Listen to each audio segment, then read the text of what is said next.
Hello, everyone. Welcome to another OSR Tabletop with myself, DM, or in this case, GM Bloodworth.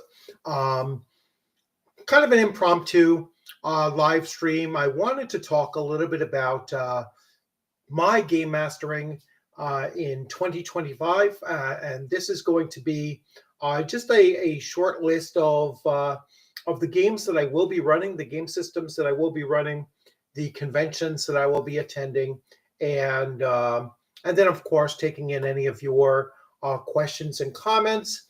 Like I said, I know that this was kind of an impromptu. I think I posted it up about 2 hours ago, but this is something that I'm going to try to do on a regular basis, especially like Thursday afternoon, so around 1 p.m. on Thursdays, and just do a quick 1.5 hour to 2 hour live stream, just to chat in general. Today's focus was just something just off the top of my head when I'm looking at the games that I'm looking to be running, and I wanted to put it out there that I do have quite a few things in the works, and I'm certainly open to have new players join in and become part of my cadre of players that can switch in and out of the various games that I am running. So I see that there are some people in the chat now viewing, so you're welcome to jump in and chat. Certainly jump in and let me know what game systems you are running. So I will put the invite out there if anyone wants to jump right in, and you are welcome to do so. And there it is. So the invite is out there. So let me talk a little bit about what I am about to run, and certainly some of the game systems that I have been running and will continue to run. So I have already done several videos talking about Amazing Adventures. And Amazing Adventures is taking over my Tuesday slot, my Tuesday evening, typically anywhere between 8 and 8:30 p.m. Eastern time. We get started, and I had been running Castles and Crusades during that time slot. I'm also playing in another Castles and Crusades on alternating Fridays as a player.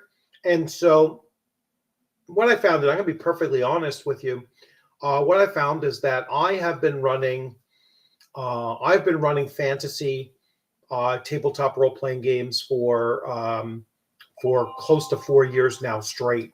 And to be honest, I was losing the creativity to come up with new adventures for my players to go on. And so I asked my Tuesday night group if they would be willing to switch systems, still staying with Troll Lord Games, still staying with the Siege engine, which is the core mechanic for both Castles and Crusades and Amazing Adventures, but just a genre change. And I think we're all probably looking forward to this. I think it'll be great fun and just a little bit of a break. Now, I've also been running on my channel now a very popular series of videos, AD&D First Edition for the modern player. And I am starting to put together a campaign for AD&D First Edition, but I'm opening it up for modern players. Excuse me. Let me take a little. It's either allergy season or I don't know. It's so weird. All of a sudden, I started coughing again. So it would be kind of early in the year for that. But anyway, little sip of rum usually takes care of that really fast. So anyway, so yes, even though I just finished saying that I'm going to take a little break away from fantasy role-playing games, I'm going to make this exception for AD&D First Edition, which is, my first love. But I certainly want to bring it to new players. I want to bring it to players that have never played it before. I've already had one interested party jump in, although I kind of have a feeling he has played it before. But I'll see. I'll see how many brand new players to it. That would be great. And so I'm looking forward to starting that sometime within the next week or two. That will be a Friday evening game, and I'm shooting for something like 8 p.m. Eastern time Fridays to run that. Now, once in a while, I might have an interruption with my work schedule, but that's only once a month that I have that issue. So Advanced Dungeons and Dragons is something that will be coming up in the next couple of weeks as far as my game mastery is concerned. Now, on to conventions. I am still slated for several conventions, and I am going to do I will do a share screen to show you the conventions I have coming up and what I'm actually running at them. So I will do a share screen here once I can find the button for it. And here we go. So, this is the wrong one. I wanted this one. Let me stop sharing. And let me go back here. Sorry about that. Let's do my conventions. So this is kind of listed kind of weird here. So all of my upcoming conventions are actually down here, and they're listed as conventions I'm helping at. Excuse me. So AutoCon 4 is on June 7th, 2025. I just reached out to Fred, who is the organizer of this convention. As you can see, AutoCon is back for its fourth year of gaming in the Hudson Valley, located in the beautiful James Baird Park in Pleasant Valley, New York, my hometown. And quite a few things are actually listed here already, so I will show you really quick. Now, this is June 7th, just one day con. And here is the event schedule. And there's already quite a bit scheduled for this. So we have some, what do we have? 10 events per page. And we have, 11 events right now. Now, this is a one-day con. And as you can see, we have an annual Amazing Adventures and Incredible Exploits. This is a different game than the Amazing Adventures that I mentioned. All right, that's running for 3 hours at 10 a.m. I am running my Shards of Ymir, Shadow Dark convention adventure. And so that I will be running once again. And I'm really getting this ready for publication. And when I go to my next convention and I talk about that next convention, or actually 3 conventions from now, I'm actually going to submit this adventure for consideration of the Adventure Award that ShireCon gives out.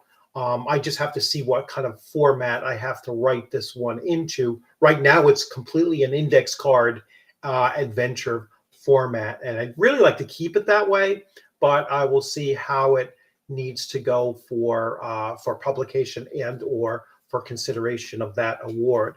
but it's an adventure that I'm really proud of, and it has certainly evolved over the 6 or 7 times that I've run it so far, and with constant improvements, going forward and forward. And so I'm really looking forward to these most likely last 2 or 3 times that I run it, and I'm looking forward to that. And then I will pick up with all new adventures for 2026. So anyway, but you can see here there's quite a bit already. Ticket sales have not opened up for this. I believe it's going to be sometime early in April, and Fred, the organizer, is going to try to come on my channel sometime either the end of March or early April as well, before badge sales actually open up. So really looking forward to seeing him once again. He's a great guy. His wife Mary is incredible as well, and I'm really looking forward to having a chat with him when that comes up. So the next one is the next will be the Central New York Role-Playing Game Convention. I've been touting this one for quite some time now, and really looking forward to this. And at this convention, and I will glance over to see if anybody put any comments in yet. At this convention here, I am running, let's see, host events I'm hosting. So I am running 3 sessions here. I'm running Shards of Ymir. I'm running Fallout 67: The Awakening, which is a Fallout RPG, 2D20 from Modiphius, and this is an adventure that I have written myself.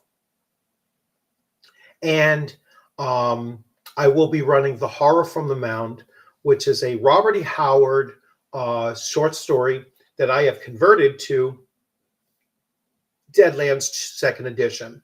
And so I'll be running that at this convention here. I'm kind of on the fence with the I'm kind of on the fence with the Fallout game. To be honest with you, I know that there's one of the people there is really interested in playing it. I'm still not certain that Fallout is a great system for convention play. So I'm going to be a little bit back and forth on this one for a bit, and I might actually look to swap that out with something else, or just run the 2 Saturday games, and and then leave after my Saturday game. I'm not really sure. I might shift my Sunday game to that Saturday afternoon, or play in something on that Saturday afternoon as well. So or evening. I'm really back and forth on what exactly I'm going to be doing at this convention. And then ShireCon 2025 is not quite up yet, so I don't have that information as of now. So coming back over here, so now talking about running conventions, because as you probably know, you've been watching my channel. I went to Page 2, the Philadelphia Area Game Expo. I had a phenomenal time. Great to see everybody that was there, and I ran my adventures there, and I came across a situation with a player who's a fellow YouTuber as well, and we went back and forth a lot on YouTube, to the point that he's actually blocked me from his channel. I'm not going to mention him by name, but if you know me, you know him, and you know what was probably going on. And I think that the real problem that exists in that exchange was the fact that he literally has no experience running at playing in conventions, or certainly not running at a convention. And when you're game mastering at a convention, um, you need to explain to the players right up front. I think, and this is based on my experience with this one individual. You need to explain to the players at the table how convention games are run differently than what they might have experienced in the past. I mean, his complaints were about character death, which for me as a player at conventions prior to actually running games, your characters die a lot in conventions, in convention gaming, because the players themselves take risks that they normally wouldn't take. So that's number one. Number two, the he went on and on about using pre-generated characters, and even though he wasn't exactly accurate in how he described when I gave out my player characters, the pre-generated characters, he didn't recognize the fact that players had a choice of which characters they took, if they were there on time, or if they were there even slightly earlier. I always print out more than enough character sheets to give that level of choice for the players to have.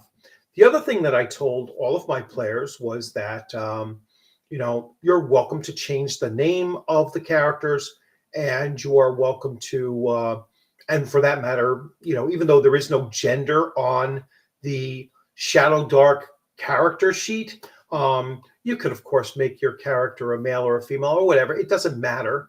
I was only interested in knowing what was your character class and what's your character name, so that I know how to address you.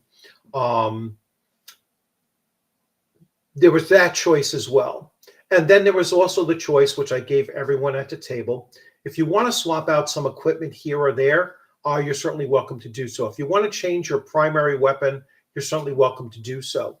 Now, during the actual running of the adventure, I had very numerous opportunities for different branching off of all based on character, or player choice. If players chose to go, to door A, B, or C, then that would kind of take them in that direction, and then there would be other branches from there, or they might come back to a common place but had different experiences along the way.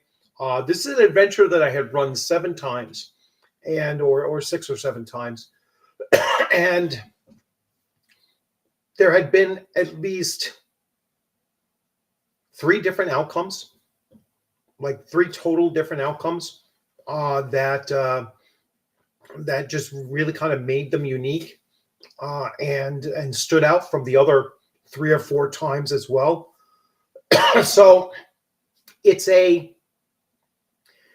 think it's an important thing for the players to understand before you actually start a convention session, that they will still have player choice, but it might not be as much player choice as they're used to in a home game, or even at a local game shop where you're going to come back the following week. Everything has to be consolidated into the 3 to 4 hour session that you're allotted for. And the other thing that he didn't seem to understand, and I just want to make it clear, that you don't establish the pacing for the session based on what the most experienced players might be able to get through, or you don't establish the pacing based on what the slowest players are going to. You're kind of adjusting as you go. And if you find that all of a sudden they're going through the adventure much faster than you were anticipating, then you're going to throw some additional things at them to kind of slow down their pace and increase the amount of engagement that they have. And then vice versa, if you find that they're really slogging along and there's a good chance they might not finish the adventure in its entirety, then you're going to trim some of the fat from it and you're going to let it go. So I looked at all of the different possibilities, the options that they would have had in this adventure, and there were potentially 9 different branchings that they could have gone along, ultimately getting to the final area, but 9 different branches. And if they had gone to, if they had actually encountered, 2 or 3 of the combat encounters that they avoided, then that would have ate up that final hour easily. So that was another thing that was that was potentially an issue, that I could have thrown an additional combat at them along the way just to slow them down and eat up some more of that game time that was allotted for the table. The other thing that they saved time with was the fact that none of the characters died early on. And so, because they avoided some of those big combats, but none of the characters died early on. But if they had, then they could have gone with, creating a new character on the spot that would have only taken about 10 minutes or so, or they could have just changed the name on their characters. All of their characters actually died. 4 of the 7 actually died in the second to last scene. And if they engaged in that final combat with just 3 player characters, it would have been a total party wipe. And that would have certainly stuck in this particular guy's craw as well, if that was the end result. But looking at it, there were contingencies that I kind of had built into it, that if a partial group of party members gone into that final combat, they essentially had to last about 4 rounds before reinforcements would come in. And that's how I could have brought in the other players. But with 3, I seriously doubted that they would go, they would make it through 4 rounds against the final boss, and their reinforcements wouldn't get there. Which is the final thing I want to point out, is that if you've explained to the players in the very beginning, and again, this is something that I'm going to modify in the very beginning of a convention play, is that I make all my roles public. And so, however the thing goes, it goes, right? So the dice do determine outcomes in many cases. And the other thing is that I'm not going to save characters just because I don't want someone to have to I don't want somebody to get upset that their character died. This is a convention play. It's a kind of thing that happens, and so it's just something that I think people need to understand when they're coming to convention play. So my game mastering for conventions moving forward is certainly going to include that little forewarning that it is built into the system. If your characters do die early on, you're going to be able to either re-roll new ones or just change the name on your character sheet and continue playing the character that you were, or character class, I should say, that you were, and move forward like that. Or I will build in further contingencies for new characters to come into the fold if they prefer to do it that way as well. So let me get to some of your comments now. I probably immediately leave a con game if I got to the table and the character creation instead of pre-gens was part of the things. Yeah, I mean I mean, some game systems you could do character creation in like 3 seconds, and I'm not even exaggerating. Like when I went to Frank Metzner's table, not this past this past January, but the January prior to that, I think all he had us do was just put a name, a class. He told us our hit points, and then just the weapon we were carrying, and he told us the damage that we would do, and that was it.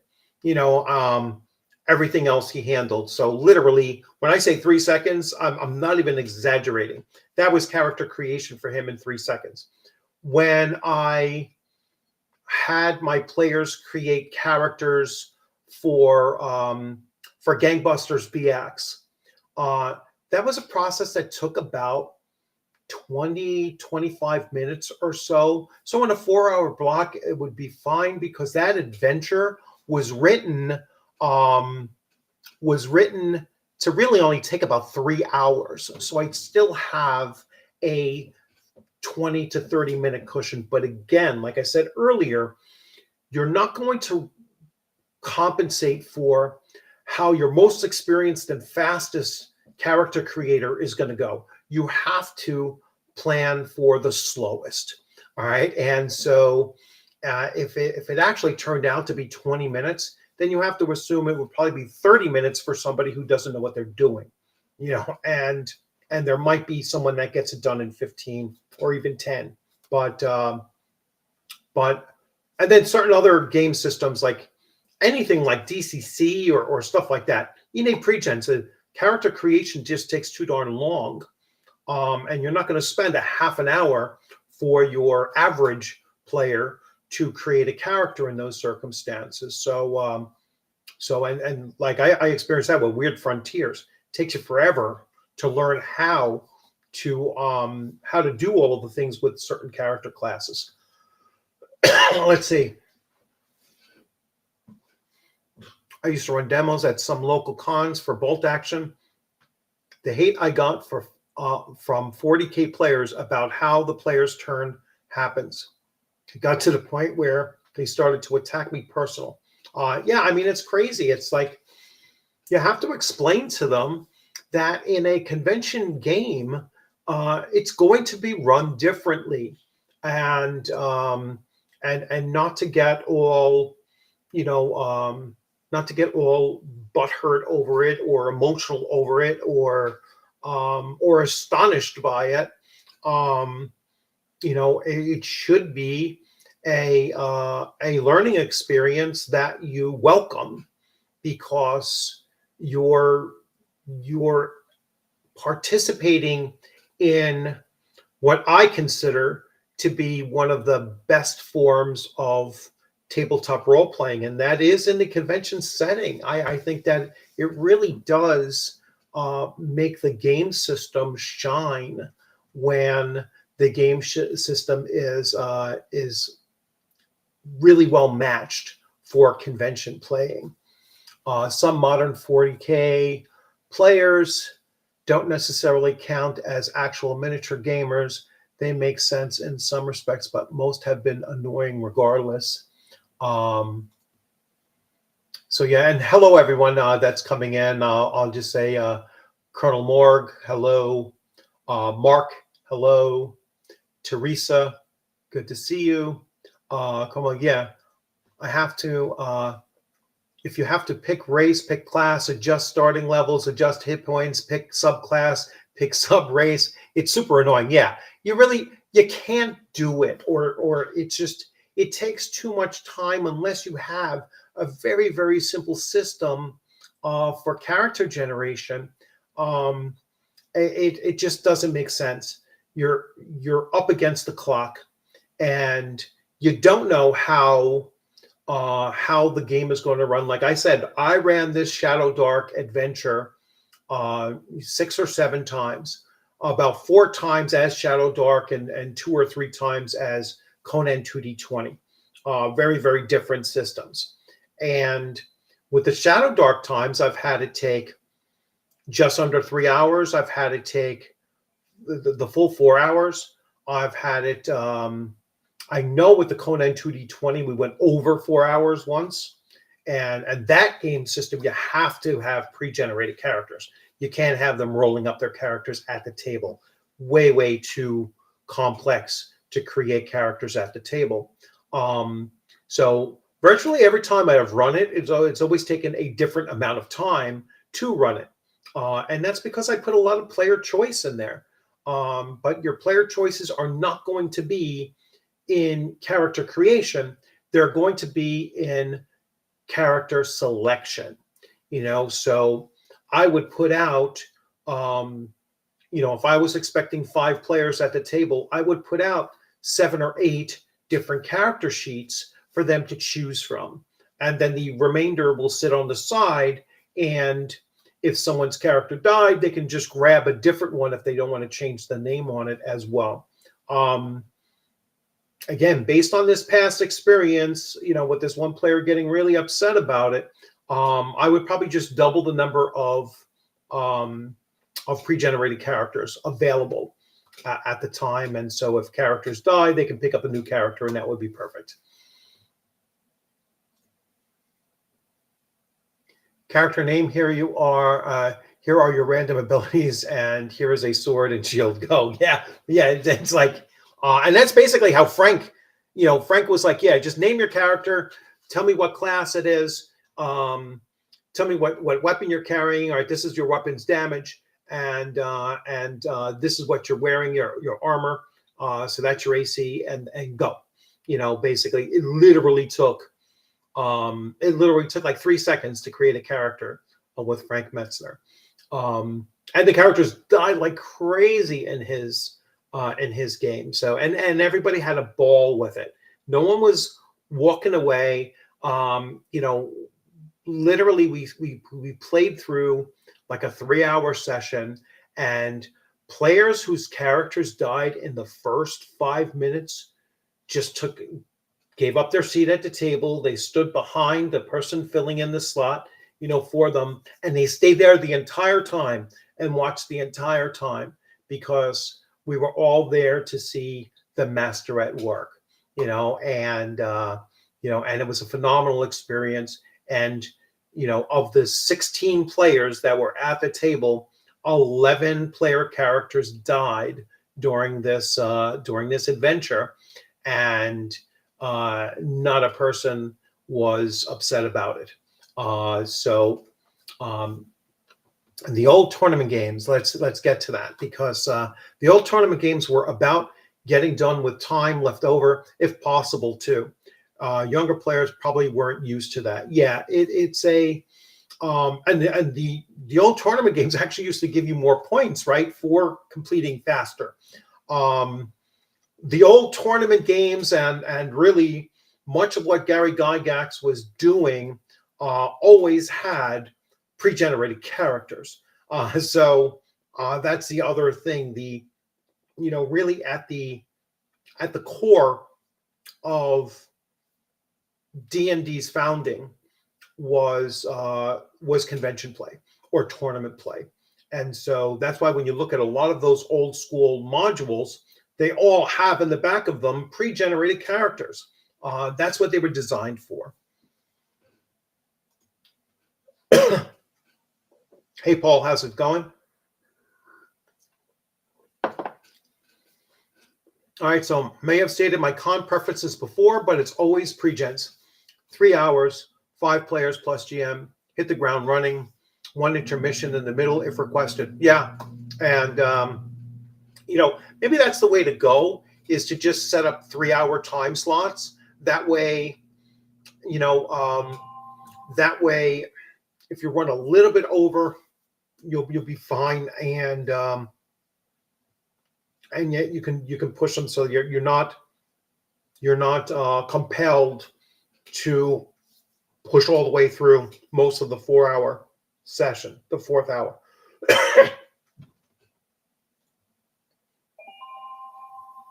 Yeah, there's no backstories in convention play. You know, you're even if you're going to take your character, and I always let my players take their characters away with them. You know, they can create a backstory later on, you know, with that character if they choose to use that character later on. So that's that's another thing that actually came up, was that, we don't really know what our characters are like. You don't have to.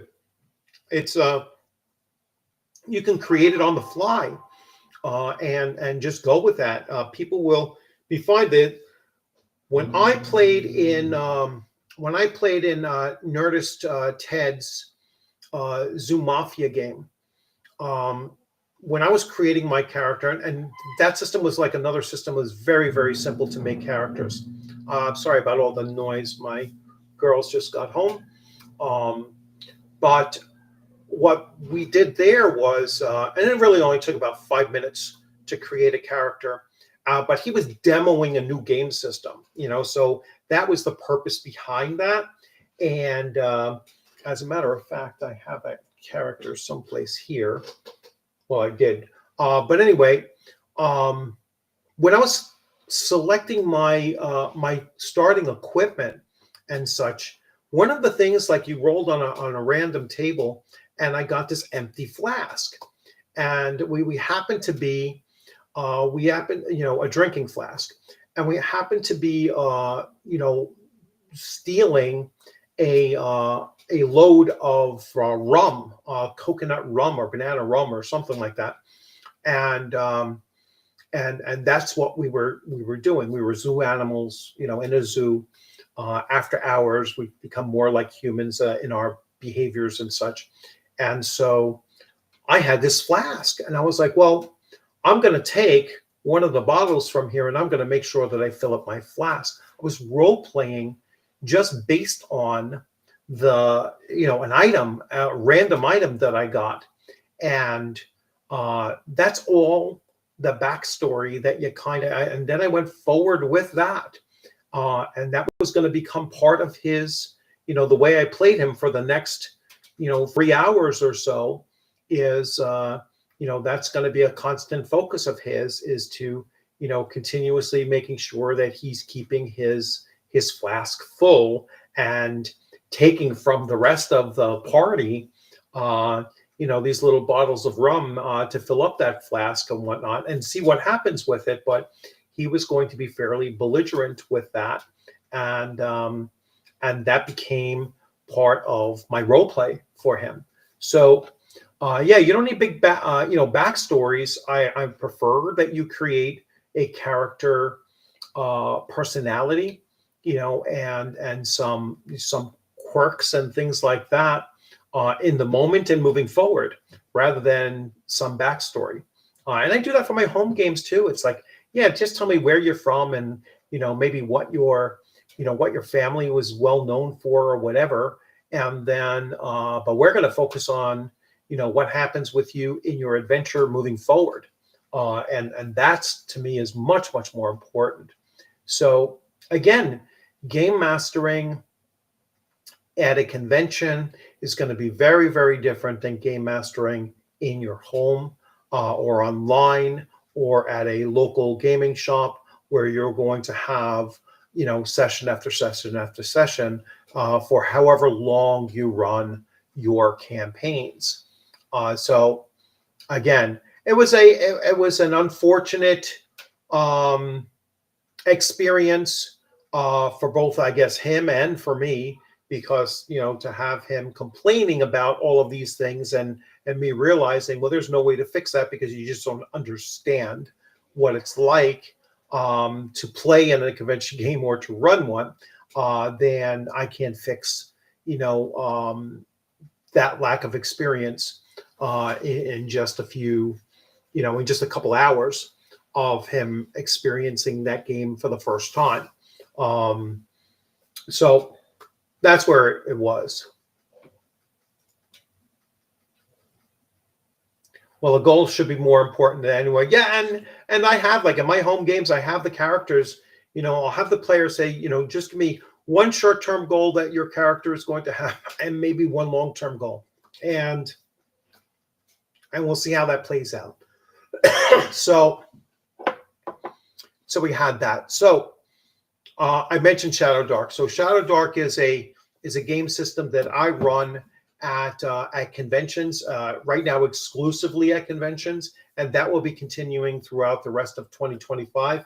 And I mentioned Deadlands, but Deadlands uses the core of the Savage Worlds, the Adventure Edition. So this is called Suede, or Suede, and that's the system that I'll also be using for my converting Robert E. Howard stories over to Weird Western, because Robert E. Howard is kind of the father of Weird West as well as he is sword and sorcery. So yeah, I really like that transition over.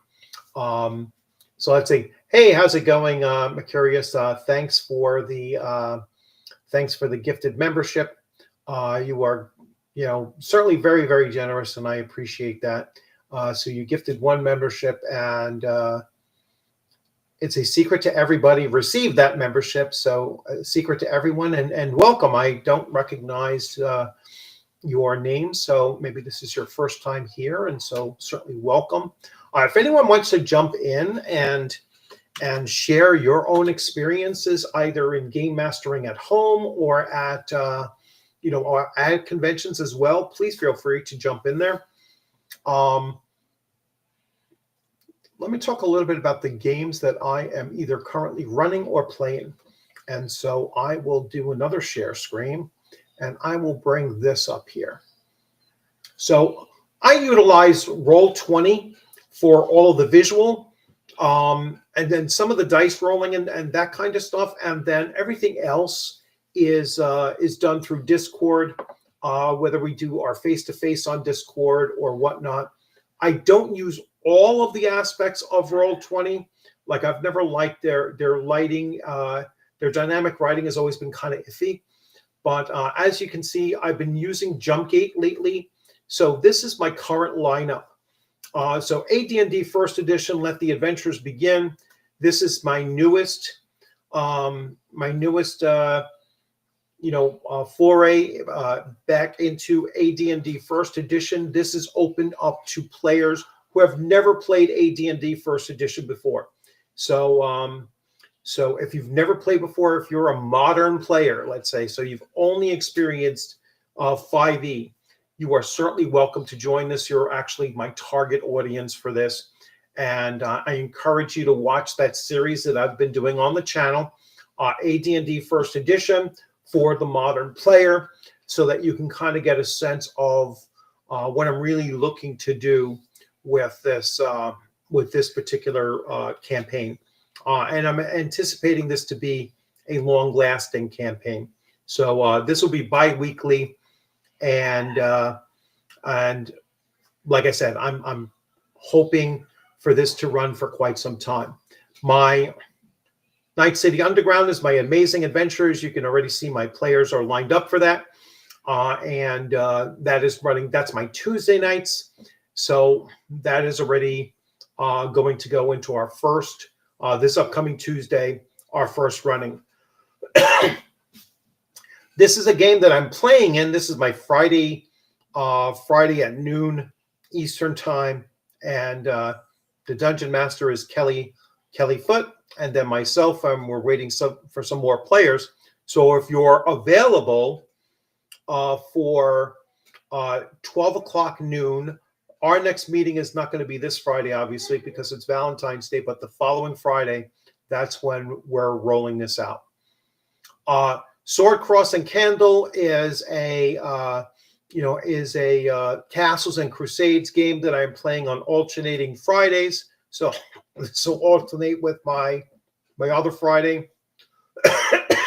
And I've been playing in this one for quite some time now. Fallout Vault 67 was my campaign that I was running on Thursday afternoons, but I kept on getting so many different job-related breaks in this that I really, Thursday could not be set up on a regular basis for players coming in. I kept on, having to make up days, and Thursday was always the makeup day. So I didn't want to keep on interfering with my players there. And so, I just let them know that this is just not going to work out any longer. So I will be removing this one from my grouping. Castles AJ Giggsburg campaign was the Tuesday night Castles and Crusades campaign, which I've put on a hiatus right now. And then the Masters of Questacon, which was my AD&D first edition, and I ran this from 2021 through late 2023, lasted about 2 years and 3 months, or close to 3 months. And player characters finished up anywhere from levels 9 through 11. It was a great campaign, great group of players. As you can see, it was always a large group as well. So it finished off with 1, 2, 3, 4, 5, 6, 7, 8 players. So 8 players. It had as many as 10 throughout the course of its running. My Hardbee City of the Scorned Greyhawk was a Shadow Dark that I ran for about 8 weeks or so. We had a real life player passed away, and it just happened to be like he was like the heart and soul of the grouping, and it was just hard to bounce back and pick up where we left off once he passed away. This was a Saturday morning campaign that we're running too, so it was my only Saturday game that I was running, and it was just harder to get everyone back together again, and for a Saturday game it became difficult.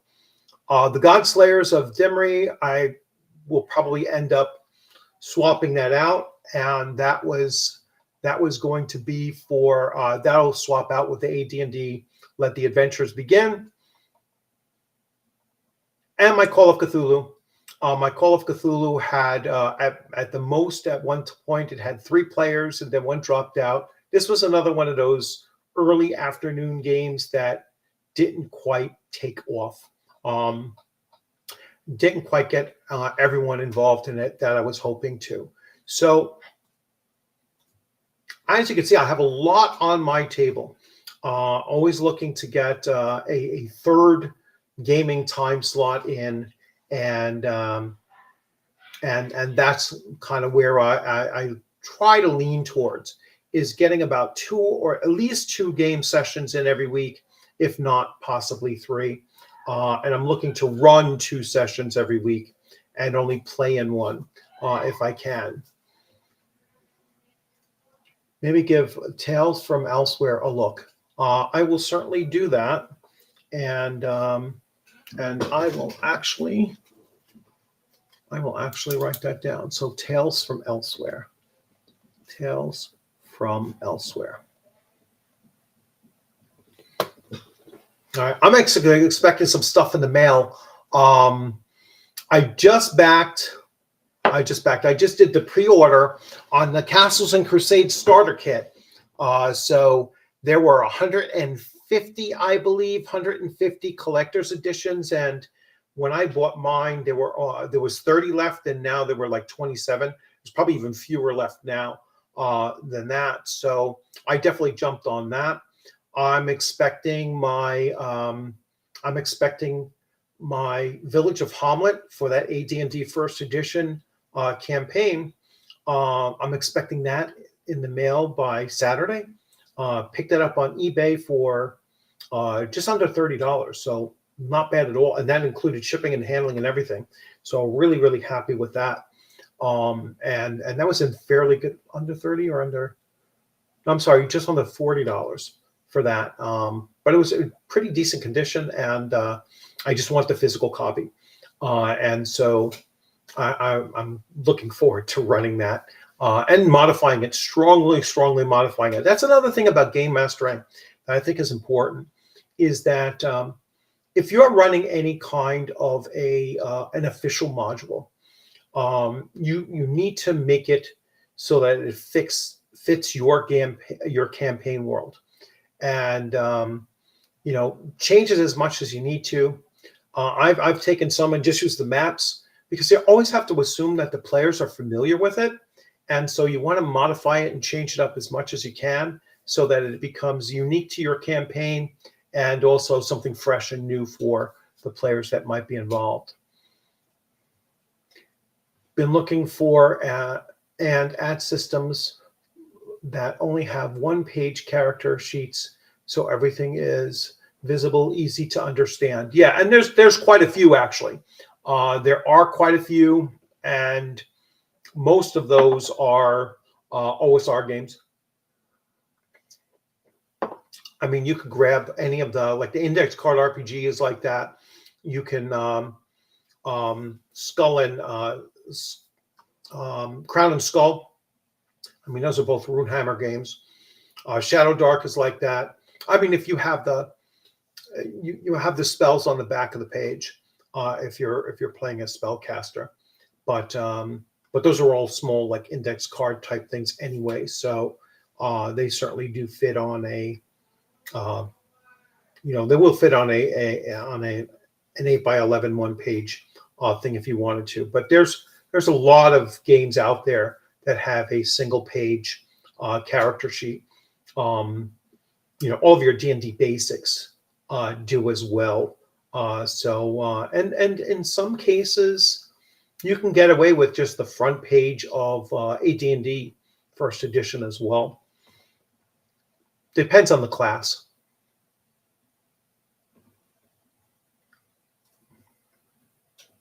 So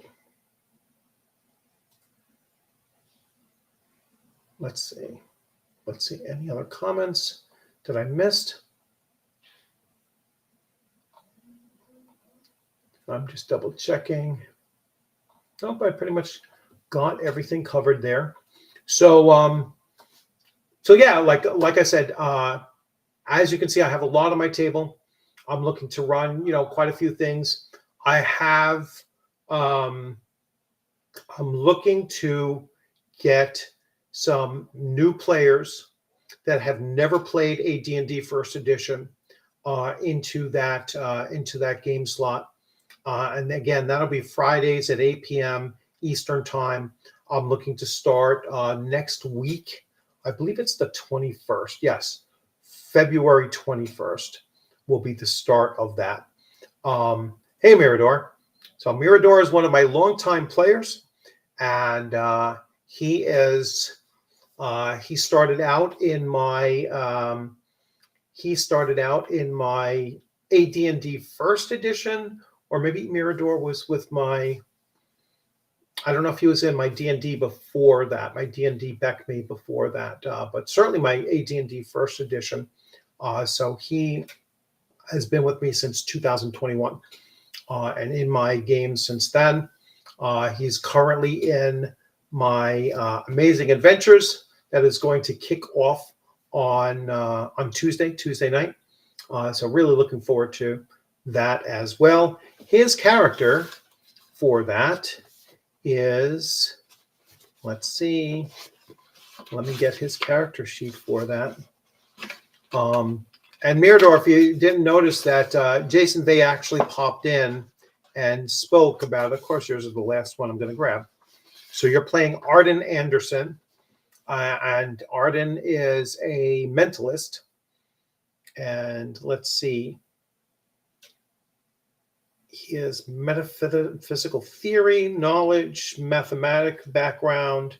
He has psionic powers, psychic senses, meditation, carries a 45 APC. It packs a pretty good size. Oh no, he carries the Colt M1911.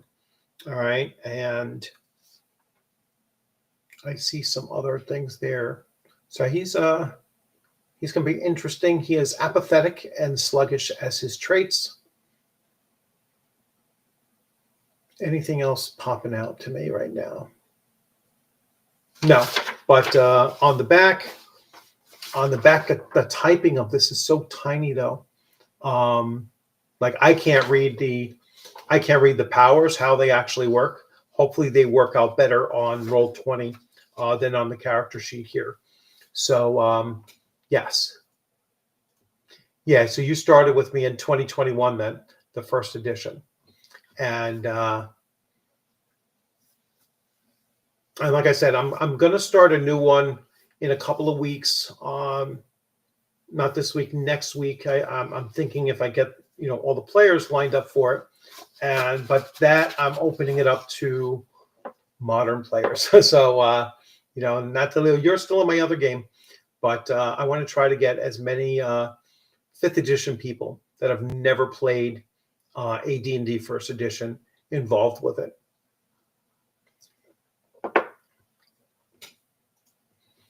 Sounds neutral, evil ones you understand, but then neutrals, they could go either way. Yeah.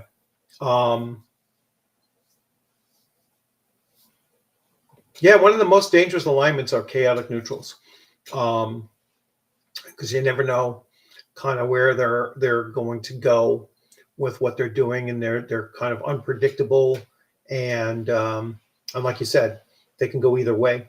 But some it doesn't mean that they all have to be like without a code.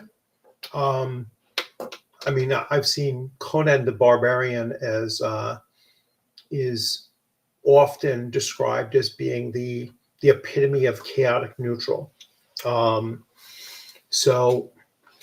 he certainly does have a code, and he certainly is, a man of his word. But he will side with if crossed. I mean, he's absolutely brutal, and he doesn't necessarily follow the law unless he's agreed to it.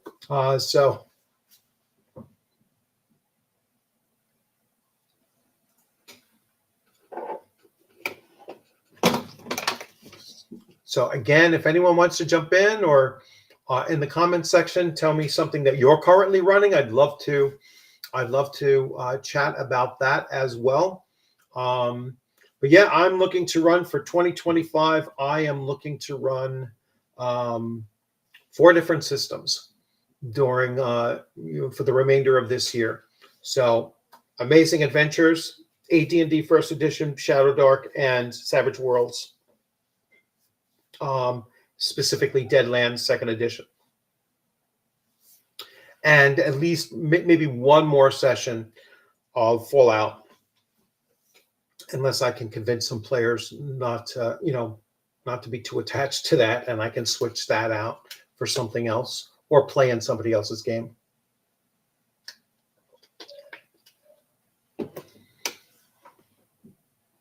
And that will be for the Central New York role-playing convention, which I'm really, really looking forward to. That's going to be a great con.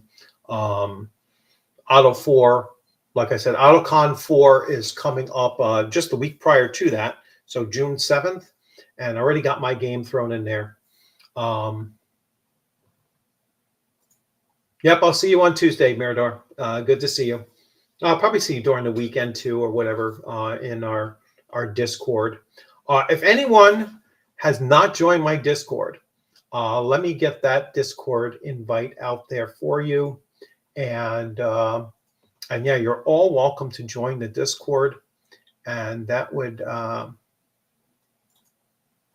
then you can see a lot of stuff. If you join the Discord from this stream, just let me know when you log in that it was from this stream that you joined. Whoever, the person who got that membership, let me know that you gained that membership, and I will give you a members tag as well. And you will be able to, you'll have a slightly different, you'll have different access. You'll have first dibs on playing in any of the open session games that I'm running. So here is the Discord invite. This is, I think, good for like 7 days or something like that. So you're all welcome to join Discord. And again, just tell me, hey, I'm coming in from here, from the live stream, and I will give you a player tag. And if you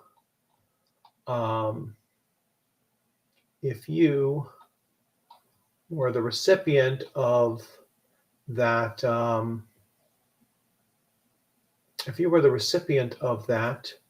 what's going on here? Oh, I gotta hide that message, maybe. That's weird. Oh, if this was you, so it's a secret to everybody. You are, if you go into my Discord, you will get a member tag, of course. And thank you again. My ear trumpet has been struck by lightning. Thanks for that membership gift. In the second half of this month, before this month is over, I will be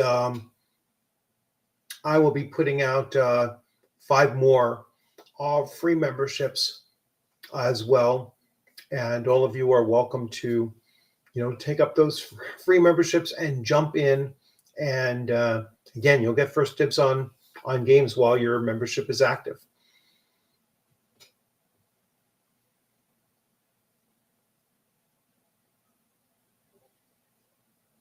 Let's see. Oh, I got someone just jumped in on here. Hey, Tyler, how's it going? Toller, Toller, good to see you. Thanks for jumping in. I am going to give you a player role, and you now have access as a player. And again, you could always jump in to any of those things. I also have a Twitter link, which you probably saw during the 30-second time in. And then when I am about to log off, you can join my Twitter over there. Maybe I'll just grab a Twitter invite as well. I'll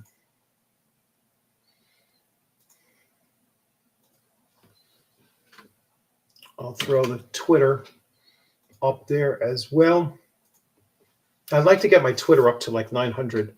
That would be, that's where I was previously. So there's my Twitter invite. So it's, or X if you want to call it X. So it's UNU RPG Review. You're welcome to jump on over there as well and join there. I don't do enough boosting my own social media out there. I got to do that a lot more. So, and of course, if you're not already, subscribed to Unscripted and Unchained RPG Review, probably how most of you are watching this, then please feel free to do that and jump in and join that as well. That's one thing I could do there. Let's that's not this. This is what I'm looking for. So you can just scan that you see up on top, and that will allow you to join my YouTube channel.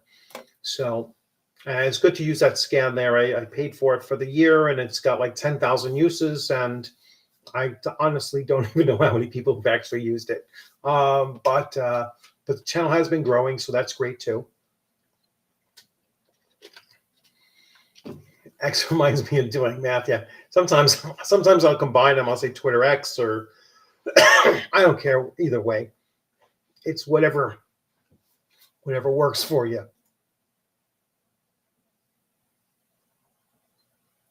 Sadly, in the middle of a move, so I can only sub for now. Yeah, you're perfectly fine with subbing. I really appreciate that as well.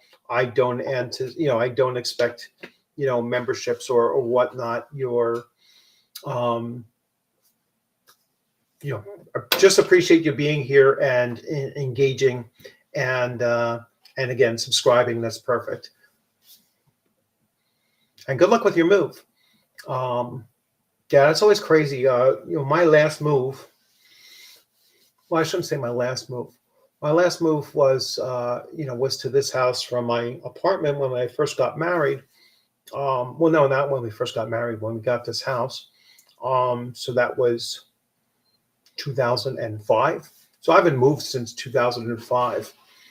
My 2000 move to that apartment when we got married was a devastating move for me because I ended up having a garage sale and got rid of virtually all of my uh, all of my collection of RPGs. I've told that story before, and as you can see, I've rebuilt my collection since then at a cost of probably thousands of dollars. That, but I have more of a collection now um, than I did when I was a kid. Anyway, so the only things that I never had white box when I was a kid. I just had AD&D First Edition. I had some of the other I had some of the other box sets. I had like the Conan um, and Star Frontiers. Both all three versions of Star Frontiers. I had Twilight 2000. I had a good collection of Twilight 2000 though. Just never got around to replacing all of it. I just have the box set. I never replaced all the modules. I never had that many modules when I was a kid, so I didn't have to, replace as many as I thought, I would have when I was getting back into this. I had the original, the Conan modules, so those I kind of wish I still had. Um, but I have a lot of stuff that's in PDF form as well. Any tips on running an in-person game? This town might have a game store or library. Um, I mean, running an in-person game, which I do the least now. I do online gaming and I do convention gaming. Um, and in-person gaming, I think is going to be kind of like you'll have an easier time having everyone showing up because when you're going to a place in person, uh, there's uh, there's more of I want to say a motivation to make sure that you show up. Uh, I mean, you should bring a candy dish with you. Like bring snacks with you as well, and then just run the game as as is your comfort level, right? I know a lot of people like to run their games like when they're in person, and this includes at conventions where they never sit down. They stand and they kind of observe the whole place or they move around and such. And it really depends on the type of table you have as well. Um, when you're running it in person, um, again, like in conventions, dice rolls in full view of everybody. I mean, you're not going to do the secret things like, searching for secret doors or searching for traps or those kinds of things. But you're certainly going to do all your attack die rolls and everything right in plain view of everyone. That way, no one is either questioning that you're overrolling or underrolling them, and that's part of the reason why I was okay. Um, I was okay. I was surprised how many player characters died in my last adventure, but I wasn't put off by it in the sense that they could see the roles, and in most of their cases, they were the ones failing the roles that led to that character's deaths. It wasn't so much my actions as it was just their terrible roles. And there was plenty of opportunities for them to get out of those roles and to do re-rolls and things like that. But even those weren't working for them. It was just a bad string of rolls for them. And one player really just chose to have his character die. He just, didn't follow any of the other suggestions from the surviving player characters, and then he fell to his death too. So it was like, all right, couldn't do anything about that. And actually, one of the other players actually called him out for it. He was like, "You just wanted to die." It was like there was so many opportunities for you to just safely cross, and that you just decided, I'm just going to walk across, and that was it.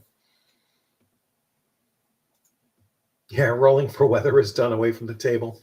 I started doing, like, when I did weather, I started doing the weather in as far as just predetermining what the weather is going to be like, whatever I thought would make a good atmospheric thing. And for the adventure, and you could apply that for your away games as well. Your game at the store and everything. Just go in there and just have whatever weather you're kind of in the mood for. I use the weather outside too. It's like whatever it's doing outside, that's the weather. My players will a lot of times ask, hey, what time of the year it is? It's this time of the year. This is the weather you're dealing with. And I use real world weather, and whatever I can see out the window is what they're dealing with as well.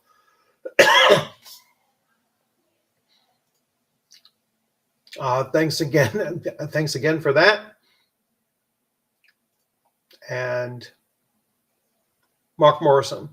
So Mark, make sure that you jump over to my Discord and you let me know that you won a membership, and I will give you the membership tag.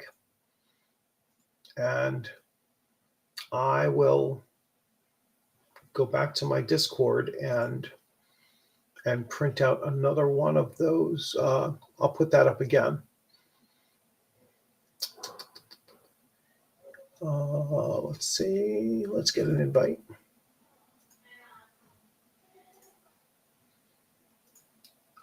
All right, so there's the invite. This is a different Discord invite than the one previously. So it probably changed slightly from the last one. So that's EZ3, and this one is Easy. Oh, this is still EZ3. So it's the same one. All right, so yep. So jump on over there in Discord and let me know that, Mark, if you're still here, that you received the membership, and I will make you a member so that I can track you down there as well. And you will have first dibs on most of my games. The only one I'm leaving open for only modern players or players who have never played first edition AD&D is that particular campaign.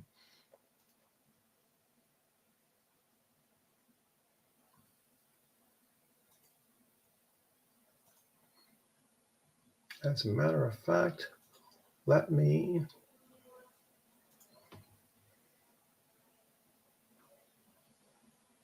Oh, wow, that jumped up a lot. So a lot of people actually joined the YouTube channel. So thank you very much for that. Yeah, I'm up to 3908.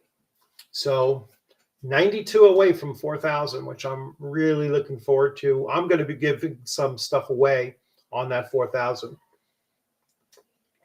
I'll be giving away some books that I have replaced with newer editions and things along those lines. So that's going to be a big celebration. Hopefully I hit 4,000 by my birthday on March 31st. So about 6 weeks to go to hit that. And if I hit that around that point, like I said, I will be doing some free giveaways, of stuff. And unfortunately, only within the continental United States, because shipping is just crazy. Although if you do live outside of the United States, and I could send you some like free PDF stuff in exchange, because that's easier, obviously. So anyway, let's see. What's your favorite thing about OSR games?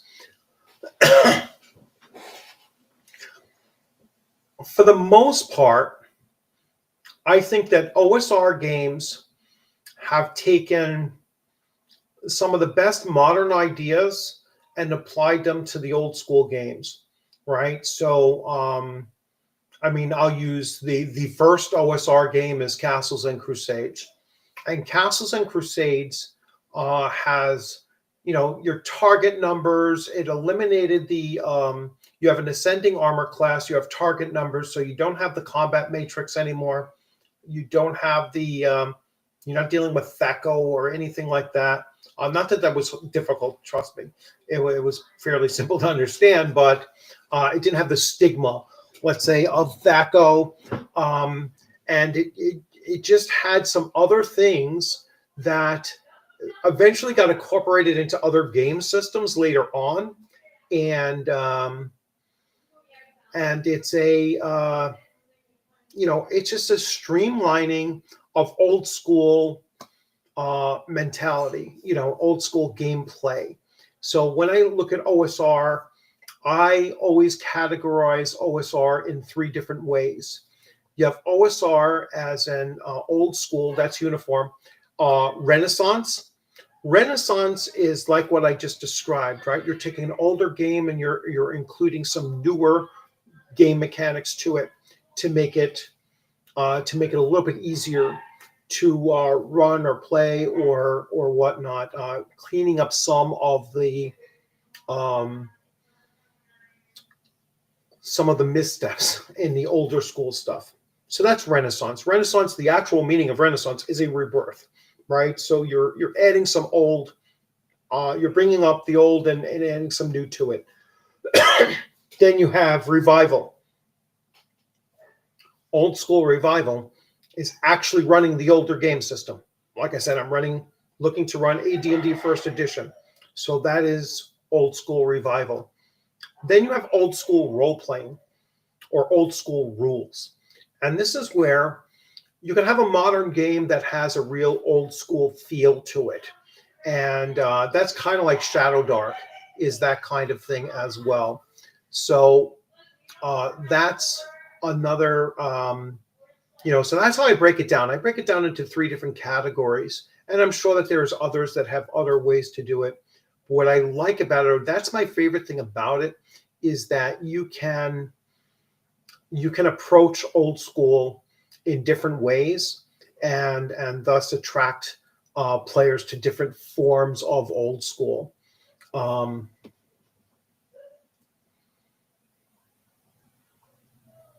Yeah. And Labyrinth Lord probably had it before AD&D Second Edition, so yeah, and that's the other thing is that a lot of times people will think of, oh, you know what, rolling for advantage began with 5e. It absolutely did not.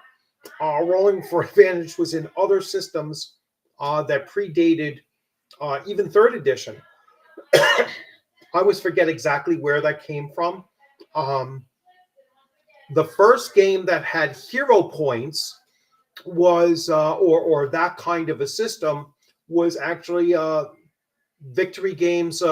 James Bond 007 was the first game to introduce hero points, or something similar to that.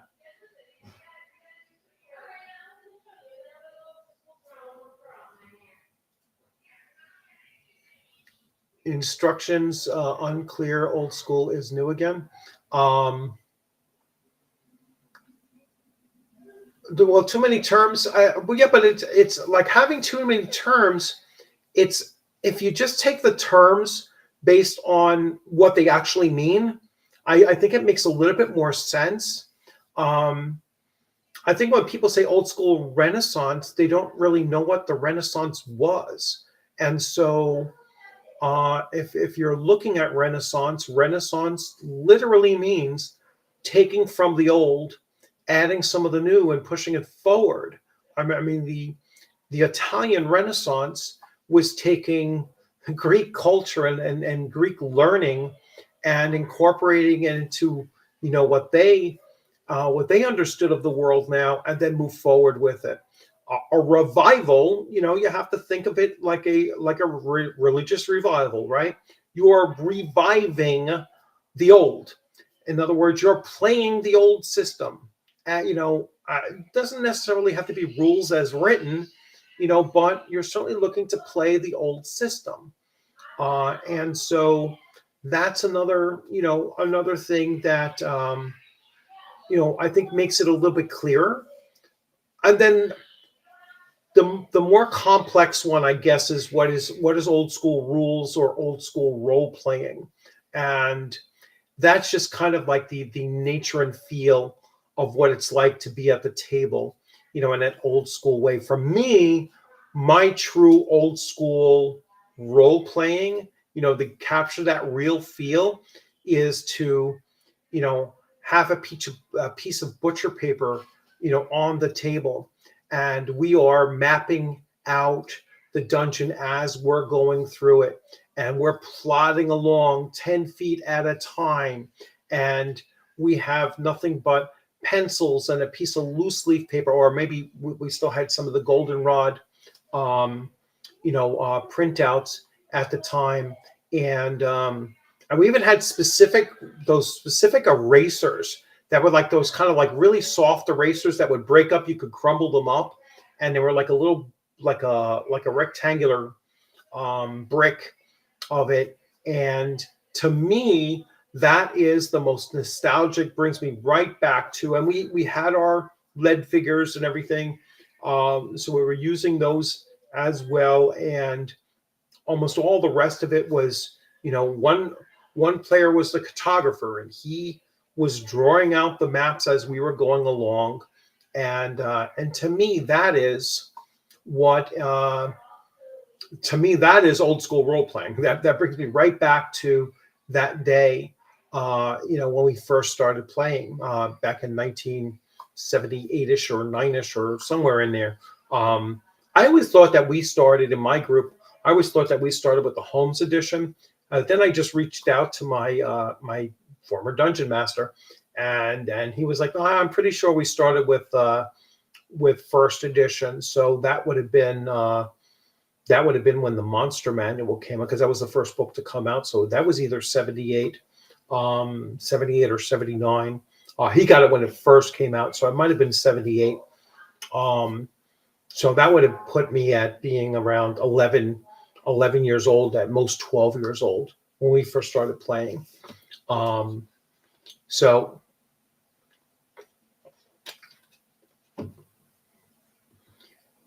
yeah, not having maps, or we just drew them. Yeah, we literally drew them.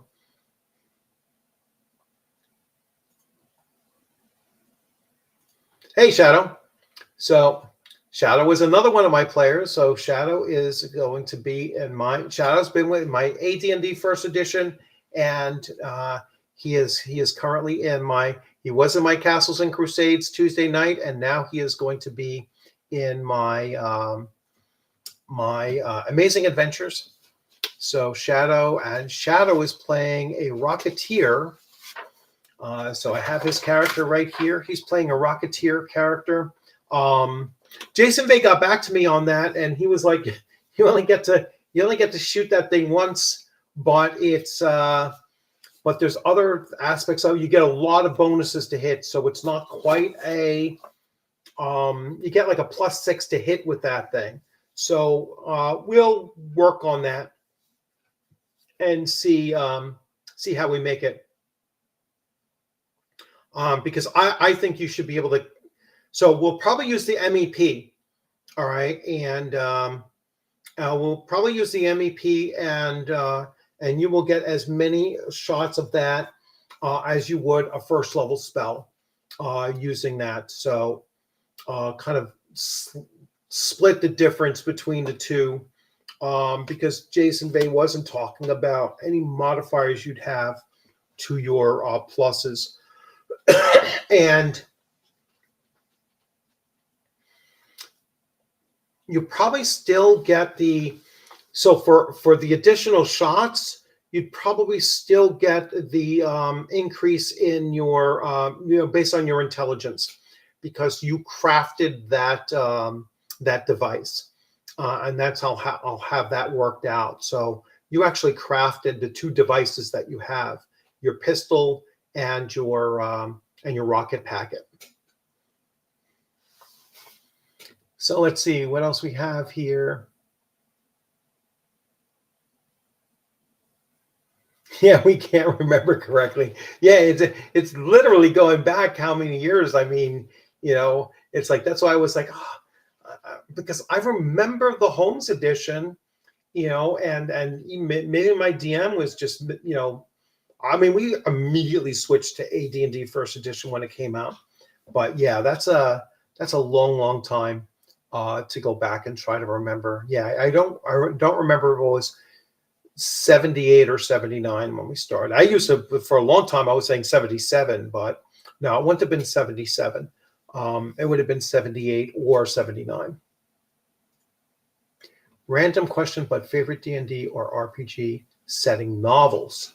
Um, I have them all. I I mean, I love the Dragonlance novels. Those are probably my favorite. Um, Even though Kryn isn't my favorite setting area, I use Castles and Crusades, but I mean Castles. I use Greyhawk for the setting for D&D. I have all of Gary's novels, so his Gord series, and I have the Rose Estes. I have them all. Um, I even have some of the choose your own path adventures and such. So I just, I have all the old stuff. I don't have like Curse of Strahd or any of those books. Um, but yeah, Dragonlance probably my favorite, and of D&D novels. And I I did not like I didn't like the Forgotten Realms ones. Like I tried getting into some of Ed Greenwood stuff, and it's been ages since I've read Gary's books. So I should get around to reading Gary's books. I'm hoping that they reprint Gary's books, which is a possibility, coming out of the Gygax estate. And if that does happen, then Troll Lord Games will be the one republishing them, and that I'm really looking forward to. If they do, or perhaps like Luke Gygax or the Gygax family will start uh, republishing them, and we'll be able to get newer versions of it, and hopefully we'll be able to get like audiobook versions of those books, because that would be awesome. Um, Gary's stories, if I remember correctly, though, they were not as. It was almost like if you ever read Star Wars, The New Hope, George Lucas's Star Wars novel. Uh, it was horrible to read. It was really, really tough to read. Now, Gary was better than George Lucas as far as his writing a novelization of it, but it wasn't a it still wasn't great writing. So I mean, Rose Estes was a much better author, and obviously Tracy and Laura Hickman and Margaret Weiss were better authors as far as writing stories are concerned. Um,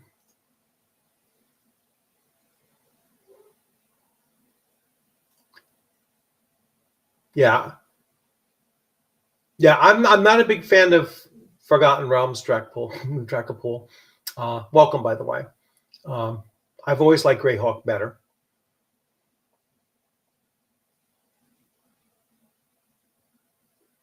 Planning to do a re-release of NES if things keep on going the way that they are. Okay.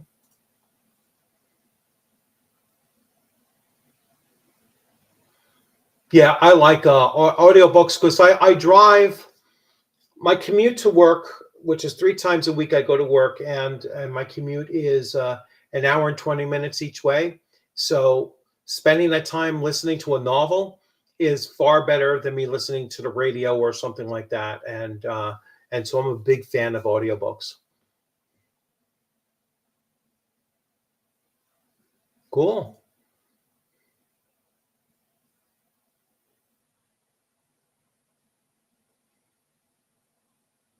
Yeah, that's definitely cool.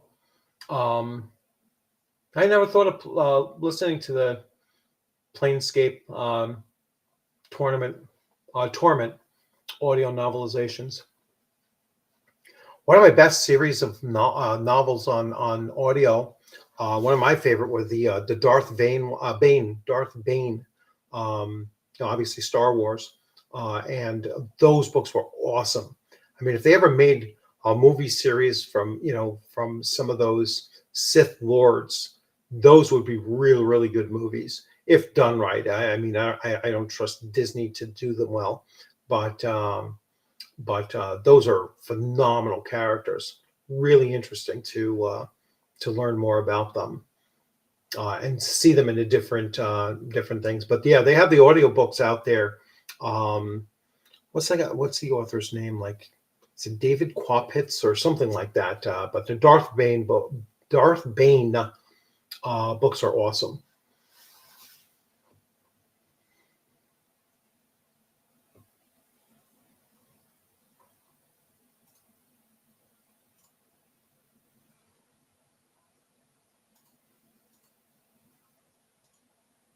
Okay, so I am going to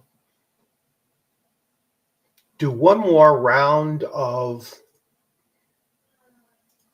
pitching my social media. Like I said, I don't do enough of this.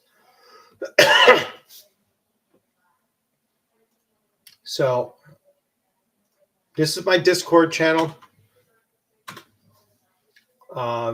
If you join my Discord channel, just let me know that you heard about it from this here, and I will give you a player role and update you on that. And the player role will give you access to virtually all of the channels that I have opened up on there, and you'll be able to jump in on any of my games. And then, with the exception of my AD&D First Edition, which I'm leaving only open to those that have never played that edition before. Hopefully modern players. My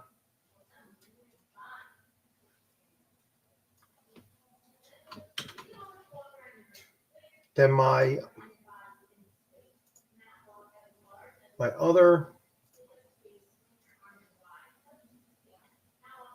YouTube channel is the scan right up there, so you can scan that logo up there and that QCR code there, QRC code. You can jump on that. This is, I didn't do that right. That is my Twitter X. So you can jump in on there, and certainly welcome anyone follow me there. I see a few people already have, so thank you very much for doing that. I've been trying to get, that thing's been crazy. Like, people come on and off of that like crazy, so it's like hard to tell, who was just unfollowing, or I notice people go in and then they just disappear.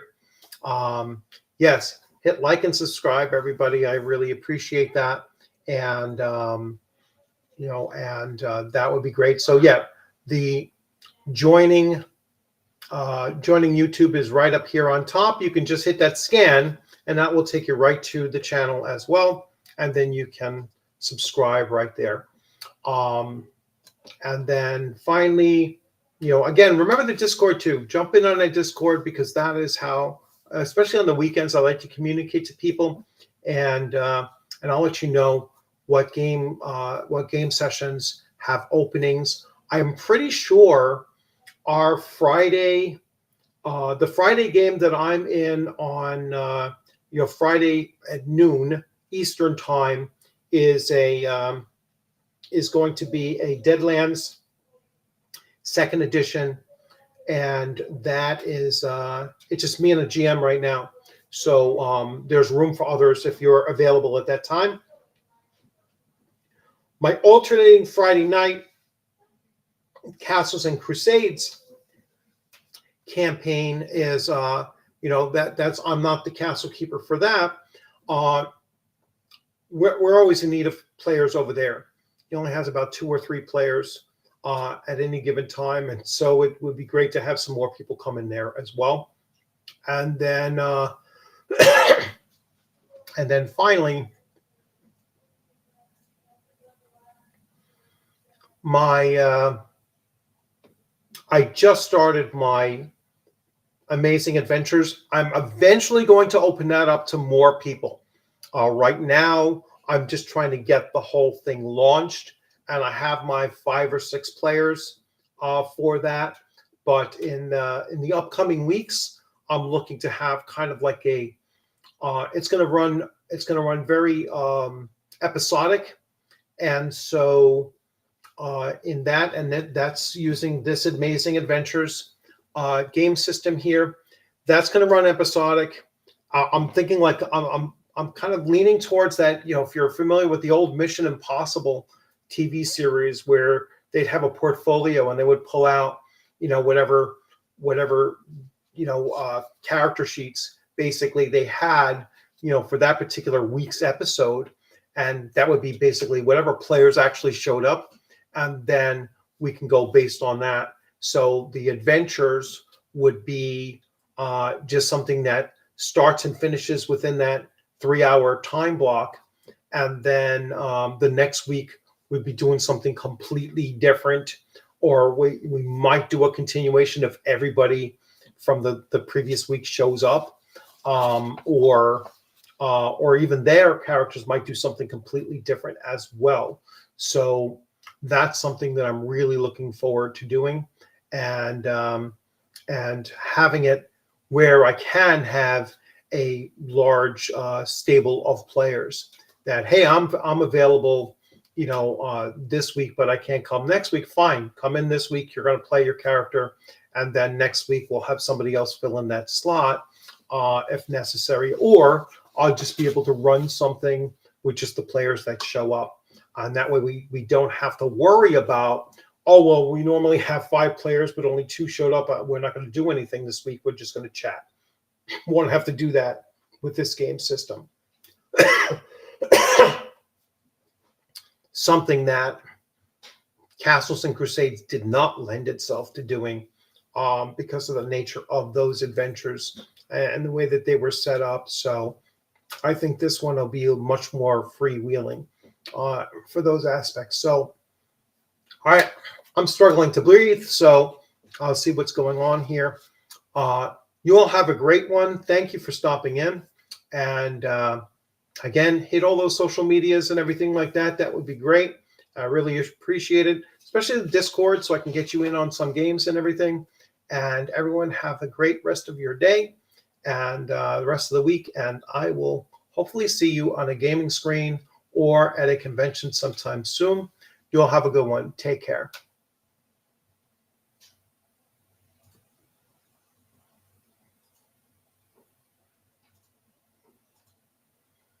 And let's close out with this here.